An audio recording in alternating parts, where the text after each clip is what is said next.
आप समझते तो ये प्रश्न ही नहीं आता। दूसरी चीज, किसी को भी समझा के परिवर्तन संभव ही नहीं हो पाता। करके दिखाओ और वह भी प्रयोग में उतरे और जाने, तब परिणाम आता है, तब संभावनाएं खत्म हो जाती। तो जो आप कह रहे हैं कि हम क्या बदलेंगे, ऐसी कोशिश बहुत सारे लोग कर रहे हैं। वो सवेरे लाउड स्पीकर लगा के पड़ोसियों को सोने नहीं देते हैं। वो इतना धर्म प्रचार करते हैं कि पड़ोसी कान में रुई डाल के कि उनकी तो एक भी शब्द नहीं सुन। तो 400 बरस पहले कबीर जो एक कहावत कह गए थे, उसमें इतना अंतर जरूर हुआ है कि पहले वह कहते थे क्या अल्लाह ताला या भगवान बहरा है जो उसको सुनाई नहीं देता है, इसलिए जोर से चिल्लाते हैं। आज वह इतनी जोर से चिल्लाते हैं कि पड़ोसी बहरा होने के डर से उनसे विमुख हो जाता है। तो जो प्रयोग चल रहा है वह लोगों को और उदासीन बनाने के लिए काफी है। आज हम कहें कि नहीं नहीं सवेरे उठो पूजा करो भगवान जी की, बड़ा अजीब हो जाएगा। तुम कहोगे यार रात 3 बजे सोया हूँ, 6 बजे उठा के तुम पूजा कर रहे हो, उनको मारी डालने का इरादा है क्या? और दूसरा नहीं, ब्रह्म मुहूर्त में या सवेरे की नमाज या सवेरे का मंदिर की पूजा बहुत महत्वपूर्ण होती है, वो तो करना ही। एक आध दिन कर भी लेंगे, दूसरे दिन से हम जी चुराएंगे या उनसे चुराएंगे कि वो भी मजा। इस तरह के कोई भी समझाहट, इस तरह का कोई भी जबरदस्ती उस पूरे के पूरे चीज के विरोध में है जो आस्था कही जाती है। एक बार पहले भी हमने उदाहरण दिया है, आज फिर देते हैं। पैगंबर साहब रोज पूजा करने जाते, उनका एक नया नया चेला साथ में गया और कुछ दिन बाद जब लौट के आ रहे थे सवेरे की नमाज अदा करके, तो उस चेले ने बोला देखो look at this buggers still sleeping, ये समय है क्या सोने का? अरे ये नमाज अदा करने का समय, इन अधर्मियों से कैसे चलेगा?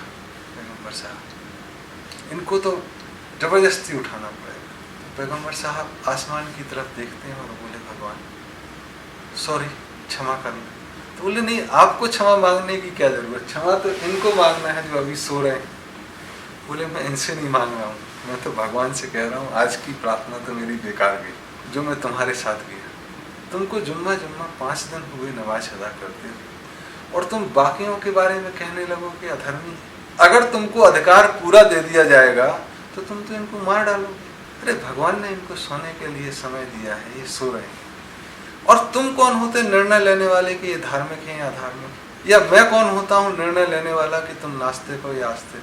तो ऐसे जो कंपैशन से भरे हुए लोग हैं वो किलिंग से भी नहीं चूकेंगे लोगों को धार्मिक बनाने। हमारी यही प्रार्थना है कि भगवान ऐसे लोगों की धार्मिकता से बचाए। जीसस कहते हैं कि जज मी नॉट, मुझे जज मत करो, मुझे मत। इसलिए वो दूसरों को जज करने की बात ही नहीं करते। मुझे क्या सामर्थ्य है कि मैं आपको जज करूं कि आप धार्मिक हैं, आस्तिक हैं?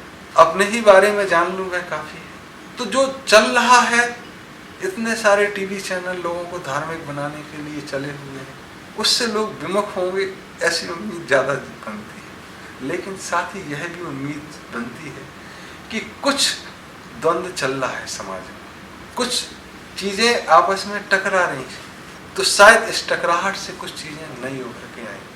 अभी आप देखोगे तो हिंदुओं के, मुसलमान के, क्रिश्चियन के, यहूदियों के, सबके अपने अपने टेलीविजन चैनल। जब हम पहले कहे कि नेगेटिव, ऋणात्मकता और फिर बहुत सारे वेरिएबल्स के बाद एक पॉजिटिविटी में कन्वर्सन हो, तो जितने अलग अलग टीवी हैं, हो सकता है कल के दिन वह एक मंच पे आके आपस में घुसम गुस्सा करें, टकराएं, लड़ें, एक दूसरों को गालियां दें।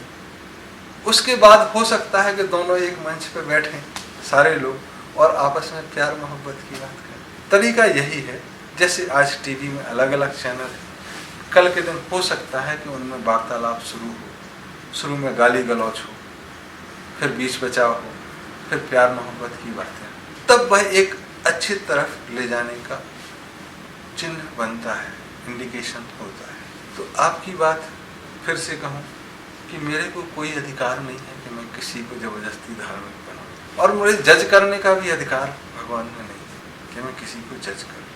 व्यवस्थाएं हैं, करो तो जान लो। मैं किसी को बदलने के लिए नहीं निकला हूं। मेरे अनुभवों की अभिव्यक्ति होगी, उस अभिव्यक्ति के लिए मुझे स्पेस चाहिए, वही है। तब मुझे यह भी घमंड नहीं है क्या मेरी अभिव्यक्ति है या मेरे द्वारा समाज करा रहा है या मैं उसका पात्र हूँ। चीज़ें जैसे जाएंगी वैसे जाने के लिए जो जरूरी है उसमें अपना या भगवान की तरफ से कहें छोटा सा योगदान या मुझे ही चलना है, आपको ही चलना है, वह उतना ही काफ़ी है, उतनी ही मुझे संतुष्टि है। तो फिर अंत में कहूँगा कि ना प्रयास किसी को बदलने का है, और जो बदल रहे हैं वो गलत कर रहे हैं ऐसा भी मैं नहीं कह सकता हूँ, क्योंकि बदलेंगे दूसरी तरफ से विरोध आएगा, विरोध के बाद मेल जोल की संभावनाएं बढ़ती हैं। क्योंकि जिस घर में भी पति पत्नी में, बच्चों में अगर वार्तालाप नहीं है, डिफरेंसेस नहीं है, वहाँ इंडिफरेंसेस हो जाता है। जहाँ डिफरेंसेस हैं वहाँ एका होने की उम्मीद है, जहाँ इंडिफरेंस है वह किसी दूसरे के साथ जुड़ेगा, ऐसी संभावनाएं प्रबल होती है। लेकिन जहाँ डिफरेंसेस हैं वह यह तो एक दूसरे को ख़त्म करेंगे या फिर एका करेंगे। ख़त्म करने की संभावनाएं इसलिए नहीं है कि ये धर्म सारे के सारे इतने पुराने हैं और ख़त्म करने की इतनी कोशिशें हो चुकी हैं जो पूर्ण नहीं हुई, तो आगे चीज़ें ऐसे स्थान पर पहुंचती हैं जहां उनमें कुछ ना कुछ एका नजर आए। तो जहां भी डिफरेंसेस हैं, either they will turn to indifference and realignment, और there is a fight to finish which is not possible, बहुत कोशिशें हो चुकी हैं, या एकाकी, उसकी संभावनाओं पे हमको भरोसा है।